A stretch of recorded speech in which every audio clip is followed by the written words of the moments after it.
in high definition. You're watching WTOC TV, the Southeast News leader.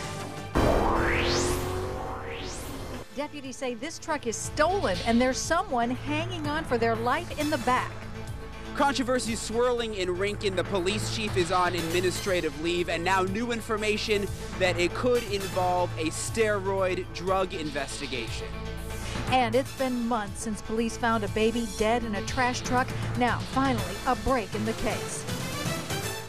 Police say she threw her newborn away like trash. It happened in Savannah back in December. Tonight, breaking news as the 18-year-old mother has been indicted on murder charges. WTOC's Don Lagana has all the details in our 24-hour newsroom. Don, tell us where things stand. Well, this indictment sheds a lot of light on how this happened, when it happened. In these papers, they refer to the baby as baby boy Hicks. And in it, it says there is enough evidence to believe that Anitra Hicks drowned her newborn immediately after birth and then threw the baby into a dumpster. He was discovered almost 2 days later. This was the scene back on December 6th when a sanitation worker for Kirby Recycling was doing morning pickups and discovered the baby's body on the 7200 block of Central Avenue in the back of the garbage truck. Hicks has now been indicted on 6 counts, including murder, 2 counts of felony murder, first-degree cruelty to a child, contributing to the deprivation of a minor, and concealing the death of the baby. Now, the indictment says that Hicks had the baby on December 4th, or at least between then and when the baby was found. And many people had been hoping charges would come, including the man who found the baby. His name is Daniel Dahlquist, and I just got off the phone with him just a little while ago. He's very happy with this news, and he says that this is something he was absolutely 100% behind. In his cell phone, he still has a picture of the baby inside the dumpster on his cell phone as a reminder of just how horrible this situation was and the experience he went through. He says he's not sure how any mother could do this to a child, and he is hoping that charges do come. Now, we want to make sure we make it very clear here. This indictment means that there is enough evidence for police to seek charges against Anitra Hicks. If they do so, that is according to the grand jury and in this indictment that we now have. And we've been reading through it, and the details still pretty incredible. And you can read the entire indictment right now on WTOC.com. You can just click on the big red 11. A lot in here. This is a topic that so many people have been asking on our Facebook about. So thanks a lot, Don Lagana, in our newsroom.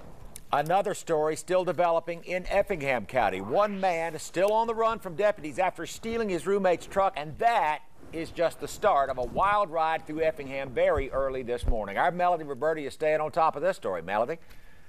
Police chases before, but probably not like this one. In a WTOC exclusive, we obtained dash cam footage from the Effingham County deputy who is chasing the stolen truck. What you can't see, the owner of the truck, a woman, is hanging in the flatbed, banging on the windows. Now, the truck took out mailboxes on McCall Road, spun out, and then crashed near some woods. He took the keys from her. Once he was trying to leave the residence, she actually jumped in the back of the pickup truck herself, and she was in the bed of the pickup truck the entire time. Fortunately, she didn't have any serious injuries. Show me courthouse road. I thought he just headed into the woods. There's a female in the back, right next to Fort Hill. Well, after the crash, 31-year-old Joseph Williamson jumped out of the truck and ran into the woods. Now, he is still on the run. If you see him or know where he is, call the Effingham County Sheriff's Office. Williamson is facing numerous charges, including theft by taking and obstruction of a law enforcement officer. Sonny? Frightening situation. Thanks very much. Melody Roberti reporting. And here is another developing story that we are following tonight. Rincon Police Chief Mike Bohannon's job is on the line, and his fate with the city will be decided at a meeting that starts in just over an hour. Brian Enton is joining us now live from Rincon City Hall, where that meeting will take place. So, Brian, right now, the chief is on administrative leave. Yeah, Jody, and tonight at 7:30, the city manager tells me they are going to meet behind closed doors here at City Hall, and he is going to fill the city council in on an investigation into Police Chief Mike Bohannon. So far, though, the city's staying very quiet about what's going on, but Chief Bohannon told me this all stems from his decision not to do an internal affairs investigation into one of his police officers. Chief Bohannon says he has done absolutely nothing wrong, and he says he followed all protocol with the drug investigation, which he says involves steroids. He says there was some sort of leak in that investigation that led to all of this. Meanwhile, I talked to the mayor just a couple of minutes ago. He tells me that the council will do what is the right thing for the city of Rincon. Regardless of how it may appear to some people, we believe that we are trying to put the right people in place. We are trying to manage or help to make sure that the department is managed and operating as it should be. Now, Chief Bohannon tells me that he was not invited to this meeting tonight, that his city email has been shut down, that he's been shut down out of all these conversations, and that he is waiting just like us to find out what happens next. Brian, this is another one of those topics on our Facebook page that is, people have been really, I guess you'd say, outraged, very upset.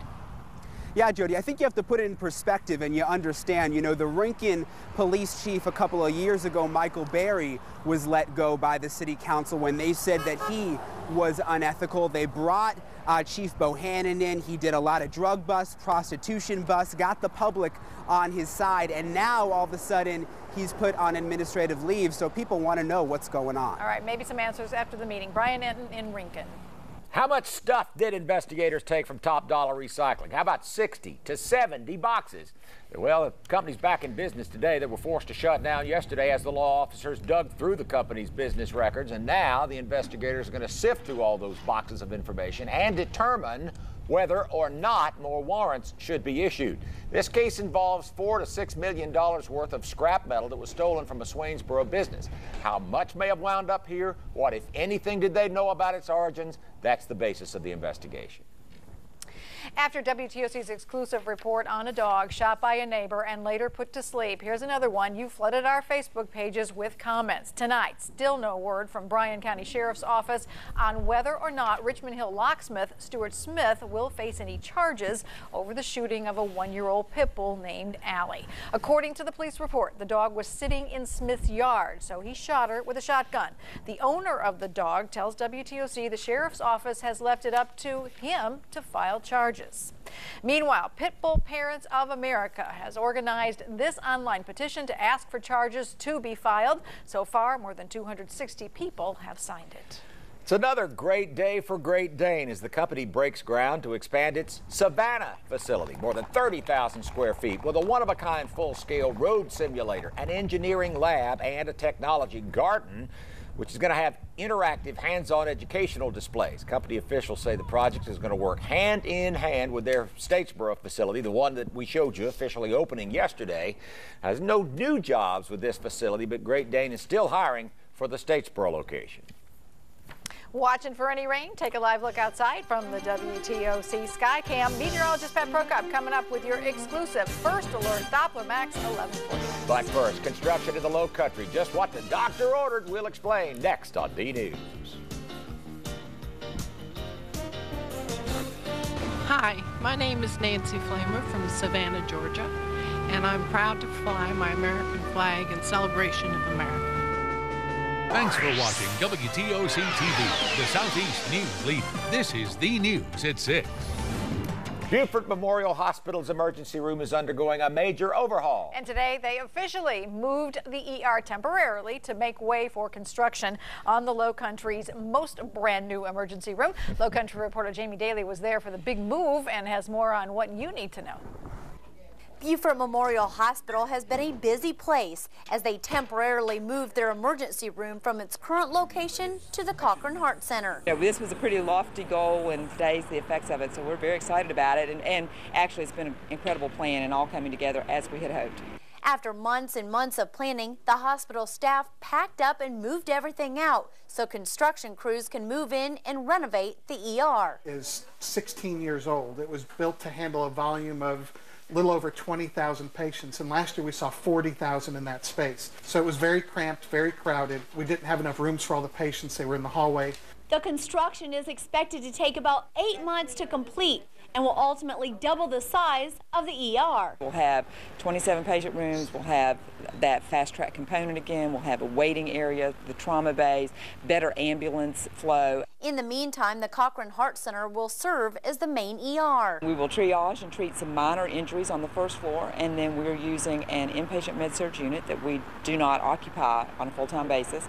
We'll be using that as our emergency department, and we'll do that probably through November. During the transition, they say patient care will continue to be their top priority, but are asking everyone to be patient. We actually have more patient space in our temporary location than we did in our main ER. Where we're lacking is in visitor space and waiting room space. So we're going to ask that if you do have to come to the emergency room, that only necessary visitors come, because there is limited space. While all of this may be inconvenient, hospital officials say it will be worth it in the end. From Beaufort, Jamie Daly, WTOC News.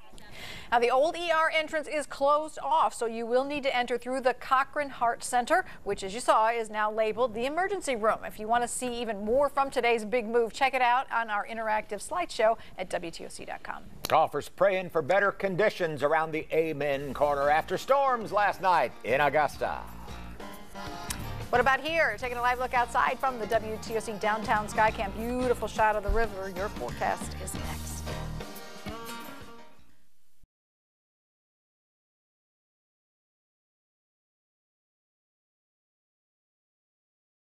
Now, in high definition, you're watching WTOC TV, the Southeast News Leader. Where's the baby? The question police asking tonight. A man took off with a child after a serious wreck. Plus, firefighters almost don't make it off the roof. And it's the largest jackpot ever. You have the winning ticket? Good evening. Dawn is taking some time off. In the news tonight, we're going to start with the weather. You may not hear the thunder yet, but there is some wet weather heading our way that might put a damper on some of your weekend plans. Our John Weatherby's tracking the storms. All right, John, batten down the hatches. Well, later tonight and into tomorrow, because right now we're in very good shape. I do have on Doppler Max 11 radar one little cell that's working its way north of Screven County up toward Allendale County, but everything else is quiet right now across the area. And this cell itself is presenting some pretty heavy rainfall headed toward the Allendale area, eventually into Barnwell. Move back and I'll put it into motion. You can see how it crossed into that position. Now working from Hampton up to Allendale County. A shower earlier that crossed out of Evans and Tattnall County. It's now rained itself out over Bullock County. So you think that's all there is, right? Here's a great example of the difference between the Doppler Max 11 radar, a live local radar, and the National Weather Service radar. Here's what that shows. Boom! And it looks like it's pouring cats and dogs. And it's not. National Weather Service has to turn their radar up so they can cover all the corners of their coverage area. So we can see a real big storm here that eventually is going to work its way into the coastal empire. But for now, as these showers approach, they will make a difference in your plans for the weekend. 72 our current temperature, the borough 75, Hinesville currently 71 degrees. We're very mild. First planter, patchy fog, light rain, early 64. Best chance of storm appears to be midday tomorrow, 71. Storms perhaps lingering by 3 o'clock in the afternoon. The rest of the weekend forecast, and it's not a washout. Mike, that's coming up in just a bit. All right, John, we'll watch for it. Well, there is also some breaking news tonight in Bloomingdale, right near the Effingham-Chatham County line off Highway 80 on Ziegler Road, where a car somehow wound up in a pond. That's where Brian Enton joins us live tonight. Brian, the big question, what can you tell us? Is there anybody in there? Yeah, and they are okay. That is the good news. They just took the car out of the pond. You can see that tow truck driving off right now. Very, very muddy. This is the pond that we're talking about, right down here along Ziegler Road. And if you want to go to our video, you can see for yourself this car in the pond. What Effingham County Sheriff's deputies are telling us is that a mother and her son were driving down Ziegler Road when they swerved when they saw a dog. That is when they went down this little embankment right here, ended up inside the pond. The good news is that they both just received minor injuries. Fire crews had a little bit of a hard time getting them out of the car, but once they were out, they were loaded up into an ambulance and then taken to the Effingham County Hospital. So good news that they are okay. That car just towed out of here, Mike. And Brian, this really just happened about an hour and 10 minutes ago. This is very fresh at this point. Yeah, very, very fresh. Neighbors still coming outside right now to see what's going on. They had the road closed for about an hour. I'm assuming since that car was just towed away, they're going to have the road opened again here in the next couple minutes. Got to keep everybody safe while they work the scene. All right, thanks a lot, Brian. Glad everybody's okay on that one. Well, the search is on for a man involved in a wild wreck on Bay Street who took off from the crash with a baby. Now, tonight, the baby is at the hospital with mom, where they are checking to make sure it's okay. Probably not so okay. 17-year-old Dominique Lawson, police say he was in a stolen sport utility when it wrecked, and officers caught Lawson. He had a gun. In the other car, a pregnant mother and her children. Our Brian Enton was on the scene moments after it happened as investigators tried to piece it all together. Watch the top right corner of your screen. A chain reaction crash leads to a man running off with a baby and a family in the hospital. Just going to the rush, and I didn't think about the blood, I didn't think about the glass. All I seen is just a little bit of smoke coming out the hood. I said I had to get these kids out the car. When Isa Abdallah saw this crash outside his gas station, he did not waste any time. I don't know what was going on. I was just trying to get to the kids in the car, because all I seen is blood coming out their mouths and everything. A pregnant woman and 3 children hurt inside this sedan, but out of the corner of his eye, Abdallah noticed 2 men jump out of this Explorer and take off with a baby. And I seen everybody just pointing at the guy, telling the police officer, go chase that guy, and everybody, just pointing at the guy who was running. Police were able to catch one of the men, but the other got away with the baby. Maybe just stupidity, just, in shock, just ran. Take a close look at this surveillance video again. Police say the Explorer ran a stop sign, hit the sedan, which ran into a mail truck. Abdallah's first instinct was to help the children. Little 4-year-old, he was in real bad condition. When I came to grab him, all was happening is blood just gushing out his mouth. Now, again, that's our Brian Enton reporting. I just got a tweet from Metro officers as far as they are still looking for the other driver, but they say that actually officers were trying to stop that SUV right before the accident, and the SUV took off running from the officers, but as is their policy, they did not chase at that point. Now, if you know where the driver is or know anything about the accident, please call police. Well, live oak trees are as much a part of Savannah as River Street or the Cathedral or the squares, but at least one of those trees could cost the city big time. Today, Shanta Green and 2 others filed a lawsuit against the city, saying it did not do enough to stop a branch from snapping off back in July of 2010. Now, that branch landed on a truck Green and the 2 others were riding in. All 3 were hurt, and Green even lost one of her legs. There is no timetable as to when that suit will get to court. If you'd like to read the entire lawsuit for yourself, we have it posted on WTOC.com. Just look in the big red 11 section. After considering everything, including the murder of these 2 children, your children, by your own hand, by the person who had the obligation to protect them above all others, this court does not believe that the minimum sentence is appropriate. Shaquan Dooley sentenced to 35 years for the deaths of her 2 sons. She strapped them into their car seats, then drove them into the Edisto River. Her mother cried as the judge read the sentence. The defense claims insanity, but the prosecution said that would never wash with a jury. Personally, I think she's fine. I mean, she definitely knows what she did that day. She knew what she did at the time. As I said, she may have snapped. People snap all the time, but it doesn't make a crime like that or any other crime right. Dooley's in Columbia tonight. She'll go through a state corrections evaluation, then get assigned a permanent prison cell. There's no chance at parole, so she'll be in her mid-60s when she gets out of prison. For the first time, Trayvon Martin's brother is speaking out about his killing. Javaris Fulton, still shaken by the death of his little brother. The 21-year-old college student says he doesn't believe for 1 second that his brother attacked George Zimmerman. Zimmerman shot and killed him more than a month ago in a gated Florida community. Doesn't sound like my brother at all. He wasn't that way at all. That doesn't sound like him. I kind of still don't believe it, which is why it's not easy for me to talk about him, because I just think he's coming back. Still, no charges against Zimmerman, as Florida's authorities are handling the case, but say their investigation could take weeks. Well, the fires are just about out in Colorado. Firefighters say they have about 70% of the flames contained, and the fires are not as big a threat to any homes in the area at this point. But they are very carefully watching the wind. The fires already burned more than 4,000 acres and a dozen homes. They started from sparks from a controlled burn this week. 70 people treated tonight after a carbon dioxide leak at a California food processing plant. Firefighters sat them all down, many suffering from vomiting, respiratory problems, and trouble with their vision. Fortunately, they don't think the effects are long-term. A lot of concerns about liquefied natural gas passing through our busy streets. There was a proposal to have LNG trucks running from Elba Island in the Savannah River to President Street to the Truman Parkway and onto very heavy traffic in Durin Avenue. But if you were against this plan, nothing more to worry about. City leaders say that El Paso Corporation and Southern LNG are withdrawing their application before the Federal Regulatory Commission reactivated the loading facility. They raised a lot of debate since the plans first came out, but now, well, they're just happy this is all over. Just gone through the whole Durin project after many, many years, and the thought of having 118 trucks, additional trucks a day rolling down Durin would really be counterintuitive to the whole plan that we have implemented. So this was a win for the neighbors, it was a win for the city, and probably precedent setting for the rest of the nation. Savannah Mayor Edna Jackson says City Council is going to keep working with developers for Elba Island's future to ensure that everybody is safe and secure.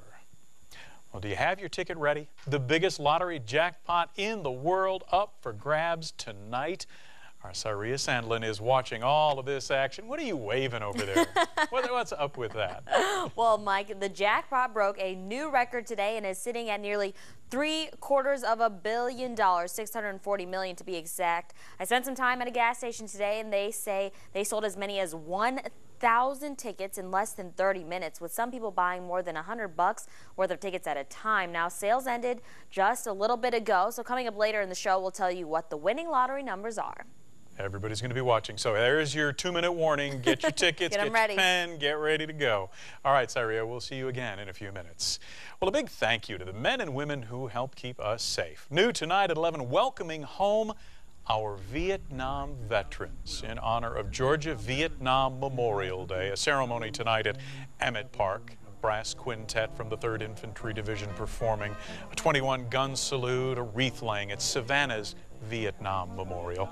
This year's Veteran of the Year says it is a great day for all veterans to come together. This is something that we cherish deeply within our hearts, and all of our Vietnam veterans, we feel the same way. It's a great privilege to be here with this group of guys and veterans, because we all went through it, and the greatest thing of all, it's such a beautiful day to do it in. Truly is a great evening to celebrate. Of course, we want to thank all of our veterans for their service. We'll talk about a dangerous day on the job. These guys are scrambling for their lives. How all this turns out in a few minutes. But first, is there a winner, or is the jackpot growing again? Your lottery update when we come right back.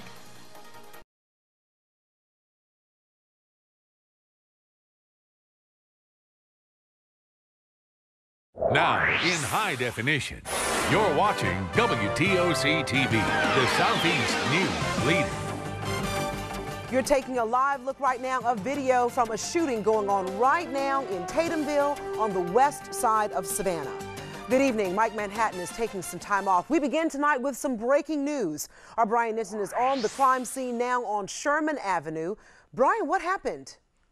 Well, Don, police say that a woman was driving home, her family says, from her mother-in-law's house when she was shot. Let me show you. Police say that the shots came from this park right here on the corner of Sherman and Dillon Street, and she was driving along Sherman. Trevor, if you want to pan over and you see where that truck is sticking out in the middle of the road, police say she was driving by when the shots came in through her passenger side window. Go to some video from a little while ago, and you can see that ambulance taking her away to Memorial Medical Center. Right now, police do not know her condition. Her family says that she was shot in the face. Obviously, everyone out here very concerned about what happened. Well, I was home watching television, and all of a sudden it was about 4 or 5 gunshots that rang out. And so, you know, usually when you hear gunshots, you don't go and open the doors of peeked out the window, and then at that time it was like a Camaro, a dark-colored Camaro that was speeding up and down the street. Wanda was never in drugs. She's not that type of person. What do you think happened tonight? I have no idea. I have no idea. I just heard about what happened to Wanda. I heard that Wanda got shot. And at this point, police say they do not know where those gunshots came from. They do not have any suspects. The theory out here in the neighborhood is that there may have been a couple of thugs, there may have been a gunfight, and maybe that woman, we know her first name is Wanda, was in the crossfire. But again, none of that being confirmed by police right now. They're still trying to figure out exactly what happened. If you know anything, call Crime Stoppers. You heard that woman say she saw a dark Camaro. Police say the reports are that there was some kind of dark car. They're still trying to get all those details right now. We're certainly going to hope that she recovers from all this. Just such a sad story. That could have been anybody driving down the street getting hit by gunfire.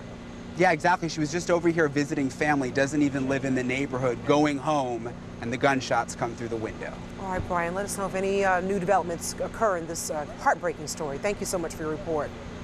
Amen. That's the only thing that's going to come. And a few hours earlier, just a few blocks away, people were praying for peace after a deadly shooting 1 year ago tonight. The family of Alan O'Neill remembers the night he lost his life. He was gunned down during an attempted robbery on Dixon Street. Now, a year later, family and friends coming together, remembering the man they called the life of a party. Now his memory causing only tears and heartache for his mother. Still hurt, the pain is still there, and I would say that young men, women, whoever decide to take someone's life, they should look at the reality of the mother. I cried every day since this happened. But justice might be right around the corner for the O'Neill family. 3 suspects already arrested in the case, but no trial date has been set yet. A near tragedy tonight, too, on Tybee Island. A 15-year-old from the Atlanta area nearly drowning around 7 o'clock. Now, people saw the girl struggle in the water, then go under. Luckily, an off-duty police officer was there, and he rushed to her rescue. Basically, I could hear her saying she's drowning. And I went out and got the victim and got him to the beach and was going to try to administer first aid. But by the time I got to the beach, there was 2 young ladies identified themselves as nurses that came over. A few chest compressions, water came out. Others came to help. Like he mentioned, those 2 nurses managed to get the girl breathing again, and an ambulance rushed her to the hospital. When she came out of the water, she was literally limp, and they just placed her on the ground, and they tried to turn her over, and even then her eyes, she was just non-responsive.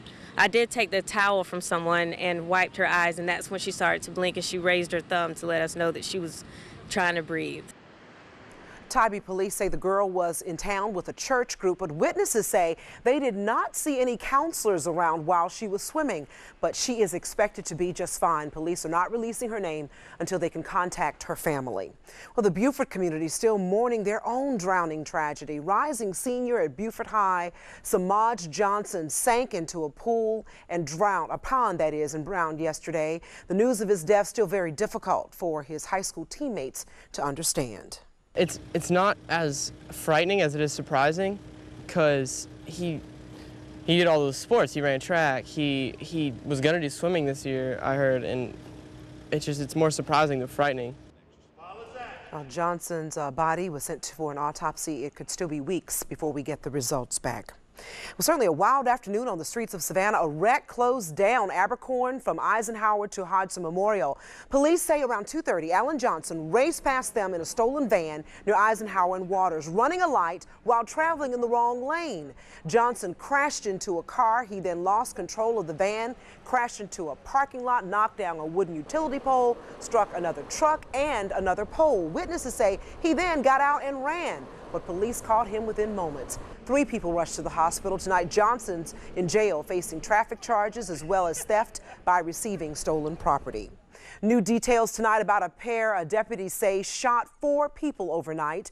Joseph Bowers and Lucas Miles are spending tonight in the Beaufort County Detention Center. Police say they pulled guns during a fight just before 1:30 this morning near Midnight Soul Patrol off Toomer Road on St. Helena Island. 33-year-old Dante Bailey died from his wounds, as did 26-year-old Michael Douglas Morgan. 2 others, 24-year-old Richard Earl Green Jr. and 19-year-old Robert Goodwine, also suffered gunshot wounds. Green is at the hospital in Charleston, while Goodwine was treated and released. These suspects are no strangers to the law. They've both been behind bars before, and this marks Joseph Bauer's 11th arrest in Beaufort County in the last 10 years. He's already served time for charges of burglary, crack, and marijuana possession. Now he faces his stiffest charge of murder. And this is also Lucas Morgan's 11th arrest. He's also facing charges such as possession of a stolen vehicle, fleeing to evade, and first-degree burglary. His last arrest, nearly a year to the day, Beaufort County Sheriff's deputies arrested him for having a stolen gun and pointing it at a person. Today, he faces 1 count of attempted murder, but more charges could come for both suspects as this investigation continues. Also, 1 year ago today, 7-year-old Javon Roberson's life changed forever, attacked by dogs while he was playing on a jungle gym near his home in a park. WTOC's Syria Sandlin joins us now with the update. Syria, this is certainly a young man we've never forgotten. How's he doing? Well, Don, he's doing much better, and despite the scars on his face, this little boy's spirits are still high. Javon's made plenty of progress in the past year, his scars slowly healing from the bites he suffered from several dog bites to the face. He's had surgery and received steroid treatments, making for a long road to recovery. And the man who rescued him says he's glad to see Javon doing better. Look like he's back to his old little self, rambunctious and just having fun. So, you know, he's frequent the park and everything, so much better. Supposed to be going back to Atlanta to meet with another surgeon about Javon. So it was like back and forth to Atlanta all lately. It's a long ride though. Now, the owner of the 2 pit bulls that attacked Javon never faced any charges, but Javon's attack helped to bring about a law that will send pet owners to jail after a second attack. It's set to go into effect starting July 1st. Well, Syria, we know he has a long way to go, but it's just so nice to see that little boy just acting like a normal little boy there. Exactly. Having fun, enjoying his summer. It seems like nothing really can get him down. So it's good to see that he's still got his spirits about him. That's right. Thanks a lot, Syria. We appreciate that report. Well, the case against Jerry Sandusky now rests in the hands of a jury. This is his own adopted son, Matt Sandusky, today says he too was sexually abused by his father, but did not testify. Sandusky, former Penn State assistant football coach, faces 48 charges of sexually abusing 10 boys over 15 years. If convicted, he could spend the rest of his life in prison. Meanwhile, a judge is continuing the trial of an Alabama fan who police say poisoned the famed trees of his arch-rival Auburn University. Now, defense attorneys for Harvey Updike asked the judge to move the trial because the jury pool is tainted, and many claim Updike admitted he poisoned the oak trees at Toomer's Corner. Updike pled not guilty in the case. No word on when a new trial will get underway. A new report by the U.S. Army Corps of Engineers says ports in the southeast, including the one in Savannah, may need up to $5 billion to deepen the harbors for those supersized Panamax ships to pull into port by 2014. Right now, the U.S. doesn't have any ports deep enough south of Virginia for those ships. The report was given to Congress today. Budget cuts are making federal funding tough, so the Corps says state governments and private industry may have to take on more of the cost.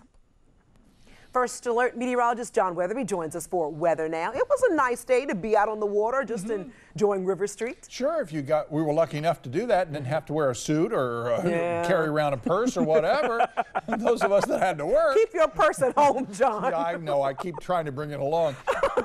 And this evening was just wonderful as well. We had a pleasant night tonight. Things are settling down, though it is a little more humid. Take a look at our live Doppler Max 11 radar. It's all clear for us tonight, but to our south, we're watching these showers from what we think will be a new tropical feature coming out of the Gulf of Mexico. More on that in a second. Look at the clouds, though. They're trying to come ashore. 7 o'clock tomorrow morning, we're in good shape. And through the lunch hour, we should be in good shape. Watch these showers. May catch Brunswick with a shower briefly in the afternoon. And back to that that tropical entity? Look at this deep moisture. That's what really feeds any kind of storms that may develop, and looks at this point like it's going to be cut off right about I-10 and will move east of us and stay away from Savannah. That's the early look. We'll get a better picture of that as we go along. 74 our current temperature, lots of 70s every place else. If you're headed out tonight, visibilities look good, especially first thing in the morning. Here's your first planner, 72, maybe a renegade shower, especially south of town. More midday clouds, 84. 90 will be the afternoon high. That'll be our only second 90 of the month of June, and again, cooler on the islands.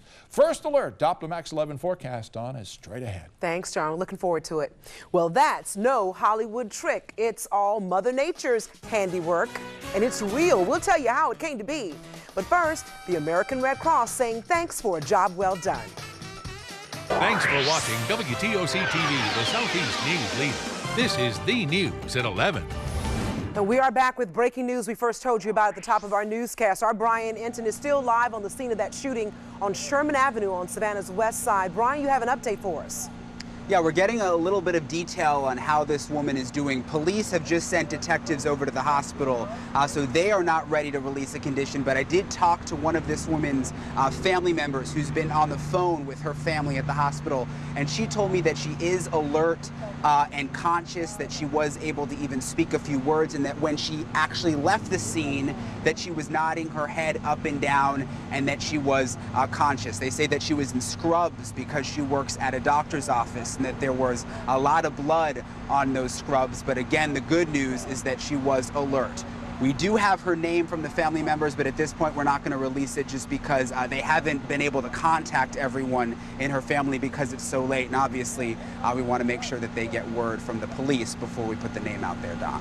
All right, Brian, let us know if anything else changes. We're certainly praying for that woman's full recovery. Thanks so much for that report.